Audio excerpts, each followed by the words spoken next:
The Western Roman Empire is colonizing Siberia. Now that's not something I'd ever thought I'd see. Hi everyone, and welcome to today's video where we're gonna be seeing what would happen if both Roman empires existed in 1444. So as you can see, it's December 1st, 1444, and I've created the Roman Empire, aka the Western Roman Empire, and Byzantium, aka the Eastern Roman Empire, with their borders in 395 at the death of the Roman Emperor Theodosius, where both halves were ruled by, well, I think the Eastern one was by his son and the Western one by his cousin, but let's not get into specifics. I use maps such as this and this to create these borders, and I think they're as accurate as they could be, at least in EU4. You guys know the shapes are a little out of whack. Starting off with Byzantium here, of course their capital is in Constantinople, and these are all the provinces that they own. So you can see the nice blue color here. We can clearly distinguish them from other countries. Of course, they are Orthodox. Now, I know the Great Schism happened like 600 years after this happened, but let's say it happened at the same time that this happened, so that's why Byzantium is Orthodox, whereas the Roman Empire is not. And I'm just gonna call them the East and the West for the purposes of this video. You guys know who I'm talking about. So now that you've seen their borders, we can take a look at the religious map mode, and I have converted every province that they own to Orthodox. I mean, come on, dude. They've had these provinces for like 1,000 years, so to say. Of course they would be Orthodox. And I also made some changes to the culture map mode, and I have converted these provinces over here all to Greek to sort of represent their core. And that is what the Eastern Roman Empire looks like. Those are their borders, that's the religious makeup, and this is the cultural makeup. I also gave them 5,000 ducats, 50k manpower, and 3 stability. We can see that they have 142,000 troops and 152 ships,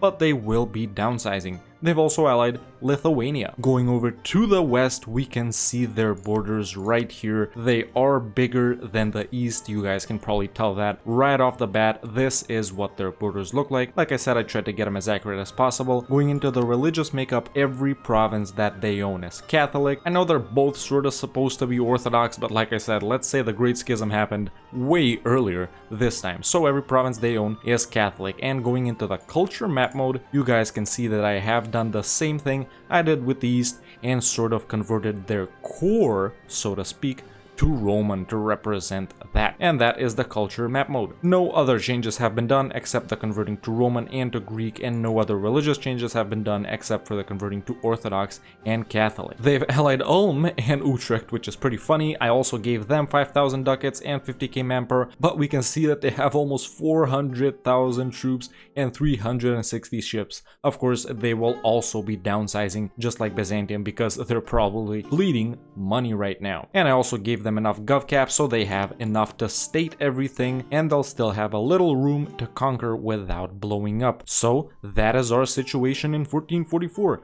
Leave your predictions in the comments below with what you think will happen. And if you enjoyed this video and want to see more like it, you should definitely hit that subscribe button so you don't miss out on any future content. And make sure to leave a like too. Let's kickstart this campaign and we'll check back in 1480. So now it's 1480. Let's take a look at what the West and the East have been up to. Starting off with the West first, we can see that they have expanded into the East. They've taken these few provinces over here from them. We can notice that by, well, that they're Orthodox and they're owned by a Catholic country. So they've taken these provinces right here from the east. That's their expansion that they've been doing over there. They focus pretty strongly on Morocco and their subjects, cleaning up this entire region over here from them. Now they own the entirety of the Maghreb. By the way, Castile and Portugal still exist. Will they still colonize in this run? Well, probably yes. Castile do have exploration, and so does Portugal. Oh, no, actually they don't. They have religious. Well, I guess some things never change. They've been doing other expansion too, taking these two provinces from the east as well, and they've expanded up here in Germany a bit too, taking this one province from someone, I think it was Dortmund, and they own these provinces right here. I think they vassalized Oldenburg or someone like that, and then they expanded here too. They have another subject as well, that's Munster right here. They're already annexing them, so that's pretty good. They'll probably be getting some other vassals in the HRE too. They're allied to Ormond, Magdeburg, and Ulm. They might make them vassals as well,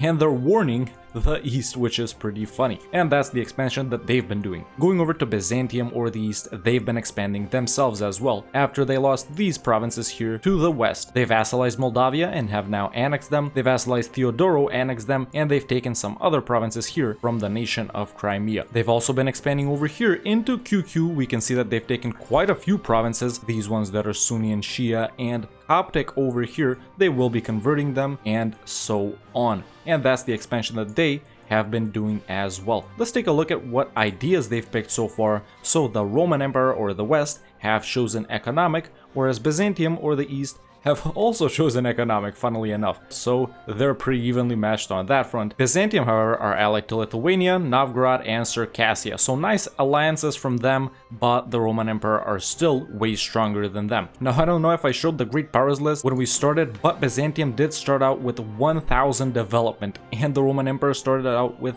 3,100, so the West is a lot more powerful than Byzantium, at least in EU4. Of course, that's not how it turned out in real life, but oh well, maybe things will be different in our scenario over here. Something else that I didn't mention was that the Holy Roman Empire doesn't exist. I dismantled it. Come on, man. 2 guys are more than enough. What are we gonna do with a third one, right? And that's everything that's been happening in the first 40-ish years. We'll check back in 1530 in the Age of Reformation. So now it's the 1530s, let's take a look at what the 2 Roman emperors have been up to. Let's start off with the West, where we can see that they've almost completely occupied the entirety of the Maghreb region. The only province left to conquer is this one province that Togurt owns over here. Everything else, they've taken care of it. Going over the southern Germany, we can see that they've expanded over here as well, taking a bunch of provinces, most notably these couple of ones right here, and they've taken some provinces north of Switzerland as well, taking the Baden area from some German nations. They've also been doing some expanding up here in northern Germany. Of course, that's due to the fact that they had a vassal here in Munster, and once they annexed them, they continued to grow over here in northern Germany. That's the expansion that they've been doing over there. Going over to the British Isles region, we can see that they've taken the province of Man, nice sprites by the way, and they had Tyrone as their subject, which they've annexed, and now they own this province right here. Why they aren't expanding into Scotland or the other Irish nations, I'll never know. Right now they're still allied to Ormond over here. They're probably trying to make them into a subject as well, but they do have another subject, the Palatinate, the one province Palatinate right here. Going over to Byzantium, they've been doing some expanding of their own. They've expanded some more over here in the Pontic Steppe, taking a few provinces from Crimea, as you know, but they've also been expanding over here in the other half of the Mashriq region and in the Caucasus as well. We can see that they've taken a bunch of provinces here from all the nations that were located here, and right now they're in a war with QQ, trying to take even more stuff from them after conquering about half of their land. This is all newly conquered provinces right here from them, by the way. Obviously they're winning versus QQ, Mikolf, and Gazi Kumu. That's a big Mikolf, or whatever they're called. Either way, good job from Biz. They're getting occupied themselves a little bit, but I think it's nothing they can't handle. Taking a look at the religious map mode, we can see that the Protestant Reformation has actually spawned. In fact, over here in Ireland, not too rare I have to say, in the nation of Sligo. So that's just one Protestant center of Reformation, and a couple of more will be popping up pretty soon. The Western Roman Empire are doing a little bit of converting over here in the provinces they took from the East, not converting these and these down here yet. And let's see if the East have been doing some converting. I think they have in fact converted some provinces over here in the Caucasus that were Coptic. No conversion of too much Sunni or Shia provinces just yet. I'm guessing they'll need religious for that. Speaking of ideas, they've also taken defensive and influence, and the West have taken offensive and trade, so a little variation right there after both of them took economic for their first idea group. Elsewhere in the world, nothing else seems too out of the ordinary. Of course, colonization is pretty slow due to the fact that, well, colonizers don't exist, but Norway seems to be having a nice time over here in Canada, and Castile is starting off some colonization efforts of their own. We'll see what's up with that, and we'll see what's up with this once we check back in 1580. So now it's 1580, let's take a look at what the Roman emperors have been up to, starting off once again with the Western Roman Empire, where we can see that in these past 50 years, they actually haven't been doing much expanding. Did a couple of... wait. I was gonna say, did a couple of diplomat rulers line up, but this dude is a colonist? Now, how can they get a colonist ruler if they're not exploring, are they? They've actually taken exploration ideas. I repeat, the Western Roman Empire have taken exploration ideas. So this guy is a colonist. Have they been doing any colonizing? I can't seem to oh, nah, that's mixed tech. Anything in North America? I can't seem to note it. I don't think they have any colonies. So I guess they just took this recently. Either way, they took exploration. Going back to Europe, not a lot of expanding has been going on. A little more over here in North Germany and a little more over here, but not too much, man. Just a couple of provinces different from last time. Nothing in the British Isles as well. Have they been religious converting? They have been doing some over here in Northern Africa, and a lot of their provinces are being converted by the 3 Protestant centers of Reformation in Ireland. Now, like I said, I've seen the Reformation spawn in Ireland many times, but not all 3 centers, man. Not all 3 centers. Do we have a reformed one? Yes, we do. It's right here in Finland, and 2 more should be spawning pretty soon. I guess Scotland did go Anglican because, yeah, they did. So that's what the Roman Empire has been up to. Let's take a look at what Byzantium has been up to. First of all, we can see that they vassalized Circassia over here, a pretty big Circassia, by the way, and they've allied with Muscovy. So we have a nice little Orthodox alliance going over here between Muscovy and Byzantium. Can they take down the Catholic alliance of the Roman Empire, Lithuania, Danzig, Poland, and Riga? The Catholics are looking a bit stronger right now, not gonna lie. Wait, why is the Roman Empire at war with Ajam, Uzbek, and the Great? Wait, what's this? What is this? Why is the Roman Empire colonizing Siberia, or they're not? How did they get these Oh, they are colonizing. The Western Roman Empire is colonizing Siberia. Now that's not something I'd ever thought I'd see. Now, I'm not sure how this could have happened. How did they get these provinces? My only guess is I gave one of these provinces to them by accident when I was creating them, but they're not Roman culture or Catholic, so I don't think I gave them a province here. Either way, maybe you guys can go back to the video and check if these provinces are here and I just didn't notice them, but they have these 2 over here. Obviously they haven't been colonized because they're Oirat and Kyrgyz culture and they're Tengri, but they're colonizing this one right here.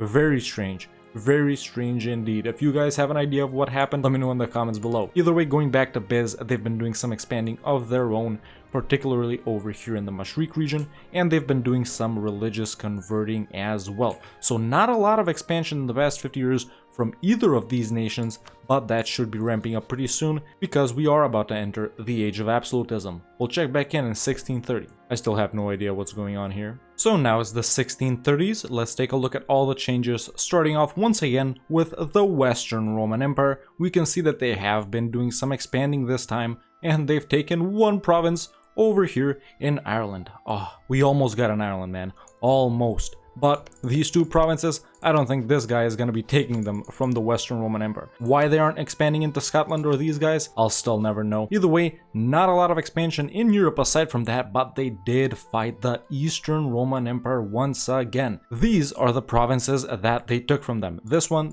and this one. A small number of provinces just like last time, but they have at least fought. That's something we know. Togurt be like, if I stay still, they can't see me. And it seems to be working out for them so far. Byzantium, they've been doing some expanding of their own by annexing Crimea, and aside from that, neither these guys or these guys have been moving too much. So yeah, that is what things are looking like, man. Expansion seems to have slowed down. Let's take a look at Biz. They got an administrator. Alright. What about the West? They also have an administrator. Imperatrix, that's the first time I'm seeing that. Either way, that's what they're looking like. Now, going over to this phenomenon that we have right here, I still can't figure out how this happened. I don't think I gave them a province here. Maybe I did though. So then that's on me. But it does provide for some interesting shenanigans. Now look, even the provinces that they colonize, they aren't Catholic, well, except for this one, or maybe actually they conquered these ones? Listen, this is getting too confusing for me, dude. Taking a look at the religious map mode, the Reformation has gained some momentum in Germany, but not a whole lot. We got Reformed right here, some more Reformed right here, and the rest is as usual. These guys, of course, they are converting. Let's take a look at their ideas. So economic, defensive, influence, admin, diplo. Not a lot of mill ideas for the East, and for the West, economic, offensive, trade, exploration, and expansion. Do they have colonies now, though? Region Brazil, still? Well, I guess that's what happens when the regular guys can't colonize. Friesland is doing some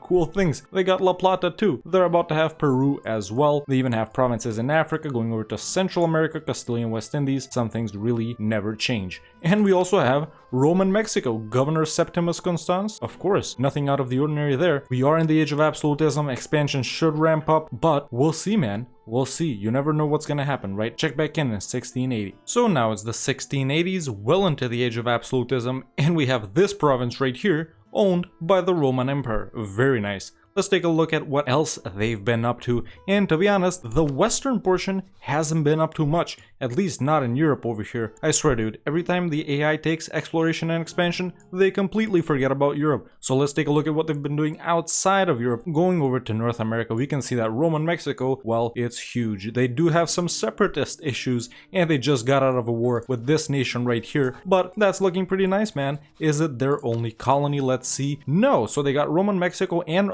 Roman Australia. Now that's not something I ever thought I'd see, but here it is, man. Here it is. They also got a province down here in South Africa, surrounded by Castile. Some island over here, some other island over here, and yeah, some other small islands in Southeast Asia and in Oceania as well. But like I said, not too much expansion outside of Europe, but the eastern portion has been expanding more than usual. We can see that they've taken even more provinces over here from what used to be owned by Poland, and how Poland are guaranteed by Biz. Let's take a look at their relations, royal marriages, and alliances to Muscovy, Novgorod, and Ryazan. So, these Orthodox alliances, they're staying pretty strong right now. They've also been expanding over here in this region. This was owned by Transoxiana or the Great Hoarder, someone like that. Very nice. They've also expanded here a bit more, finishing off QQ and taking some provinces from Ajam as well. And a little bit of expansion in Arabia, I'm thinking. Maybe some of these provinces right here. Let's take a look at their ideas. After exploration and expansion, the West has taken quantity and the East has taken quality. So finally, a mill idea from both of those guys. Taking a look at the religion map mode,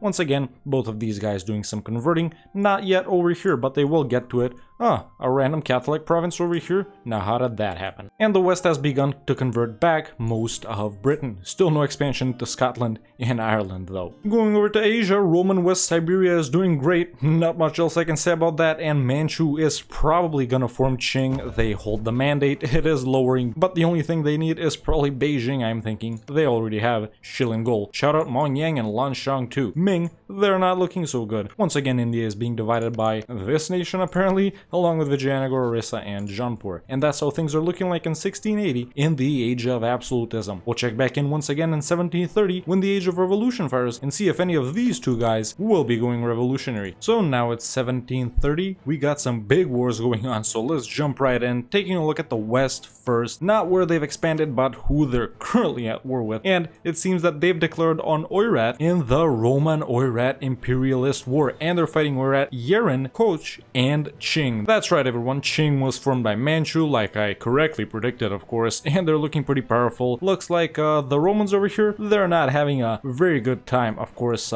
they need to bring all these troops over there so they can fight Qing and Oirat, and meanwhile, they're just occupying their lands here. But this is where they've been expanding, of course, they've been colonizing a bit over here, no expansion in Europe, they've completely given up on that, but they have been active in Central and North America, expanding Roman Mexico, and they've also expanded Roman Australia, and they're taking over some provinces over here too in Southeast Asia. That's not the only big war going on, because Byzantium is also in a war against Fars in the Byzantine-Farsi imperialist war, along with Afghanistan and Sistan. Now this isn't as big of a war as that other one, but they finally decided to push over into the Persia region even more, and they're also warning Yemen, and they're also warning Lithuania, and they've gotten Muscovy as a junior partner. Muscovy and getting PU'd, name a more iconic duo, dude. I swear it happens every other game, man. It's just so easy. Why? Because they're Orthodox and they royal marry so few nations, and they don't get a lot of heirs, so they get PU'd pretty often. We also have some Byzantine provinces over here. This one right here, which they fought Sweden for. But yeah, this is what Biz are looking like, the Eastern Roman Empire. This is what the West are looking like, the Western Roman Empire. And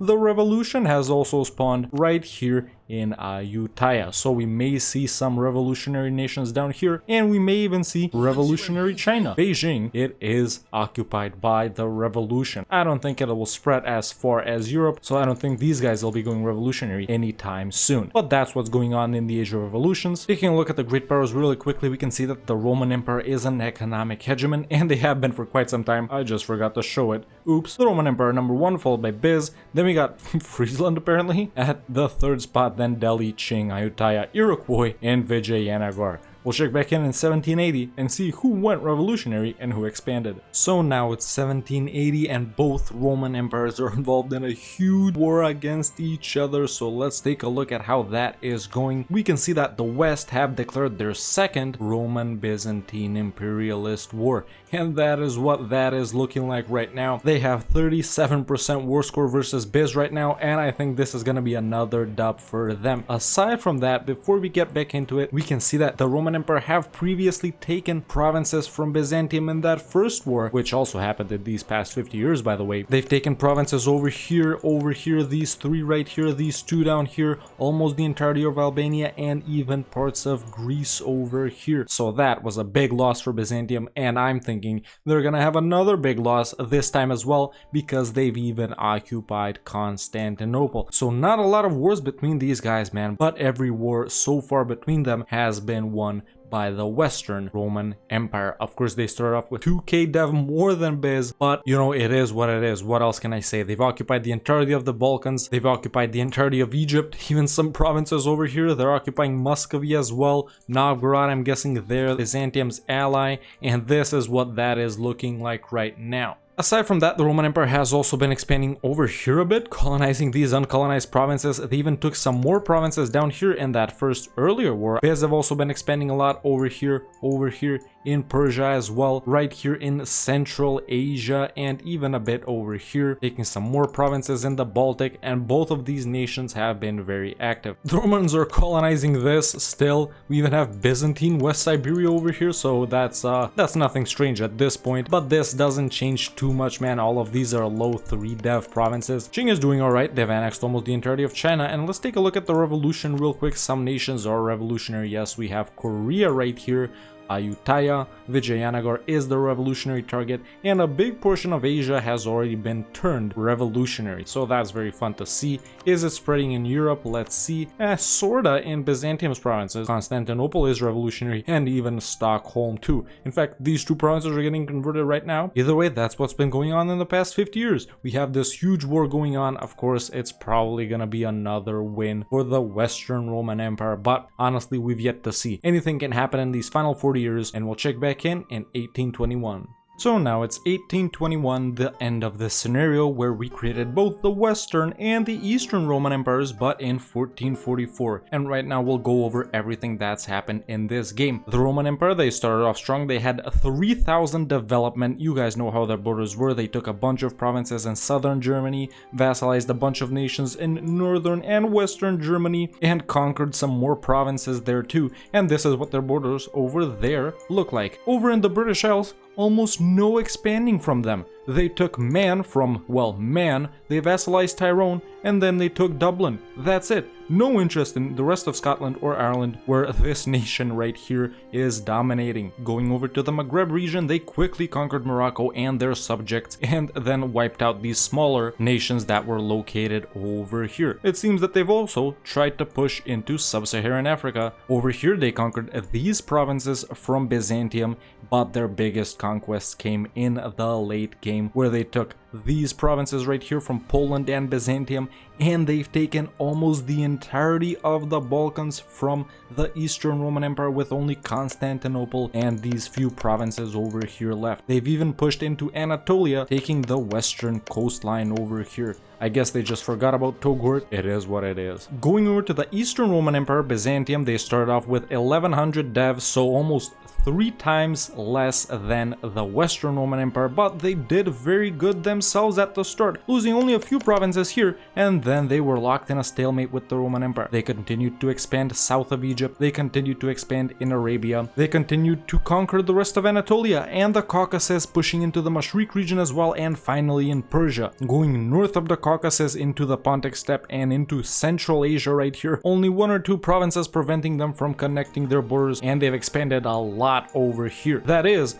thanks to the PU they got over Muscovy, a nation which gets PU'd pretty often. They were allied with Novgorod almost the entire game, but now they're at war with them. And this is what Byzantium looks like. So strong early and mid game from them, but then in the late game they just had to suffer multiple defeats at the hand of the Western Roman Empire. I was pretty satisfied with what they were doing, but I just can't forgive something like this in the late game, man. Although it was expected, the Roman Empire had much more depth than them. Going into Asia, I still don't know what happened here. Either way, it's pretty funny. Not that this contributed to their power too much, you know, these are all small 3 dev provinces. They got like 200 or 300 dev from here, not a lot at all compared to their main power base over in Europe. But yeah, going back to the Western Roman Empire, they were doing some colonizing. They got 3 colonies now. Roman Mexico, which is right here, Roman Australia, shout out Roman Australia, and Roman Cascadia up here, a new little colony that's been formed. This is what their borders look like. We can see it clearly outlined in blue, so there we go, that's Europe, this is Asia, and the provinces over here and over here. This is what the Eastern Roman Empire looks like. They got some border going too, but yeah, man, that is what they look like. Going over to Africa, nothing too out of the ordinary. Kilwa is pretty big, maybe bigger than usual, but everything else is standard, except of course for both Roman empires being present. In India, we have Revolutionary Delhi, Revolutionary Vijayanagar, and Palitana. Shout out to all of those nations. In Southeast Asia, nothing out of the ordinary.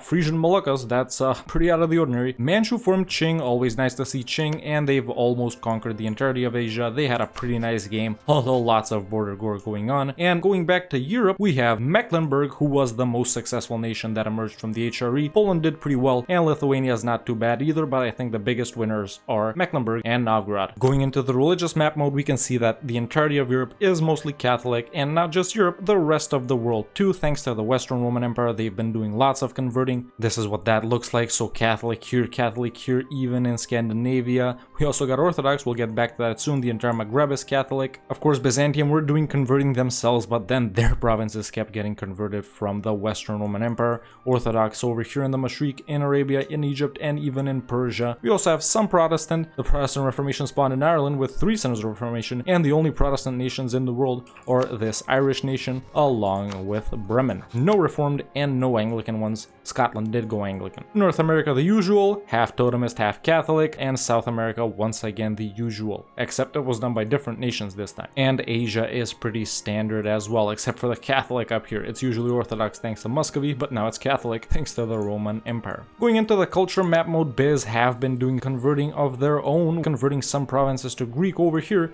and even up here and over here, but of course all of that was converted to Roman by the Western Roman Empire. You guys know that they had this over here in Roman and some provinces in Tunis, but this is all they've done, and huge shout out to them. This is also Roman over here, and lots of Roman in the New World and in Australia as well. And those are the most notable culture changes. In the Great Powers list, we have the Western Roman Empire, followed by the Eastern Roman Empire. These guys grew by around 4,300 dev. These guys grew by around 2k dev. Then we have Revolutionary Vijayanagar, Qing, Iroquois Mecklenburg, Revolutionary Delhi, and Poland. The West is an economic hegemon. So, what would happen if both Roman empires existed in 1444?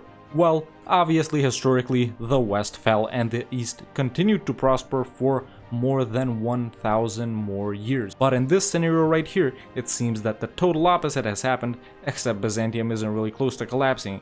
But either way, the Western Roman Empire in EU4 seems to have turned out stronger than the East. If you want to play this scenario for yourself, this save file is available for all YouTube members in the Save Games Discord channel. Let me know in the comments below what's the next what if scenario that I should do. If you enjoyed this video, don't hesitate to leave a like and subscribe. If you want to watch me do stuff like this live, you can follow me on twitch.tv/TheRedHawkLive, and you can catch everything that's going on over there in the second channel. Link is in the description. And join the Discord. The link is in the description.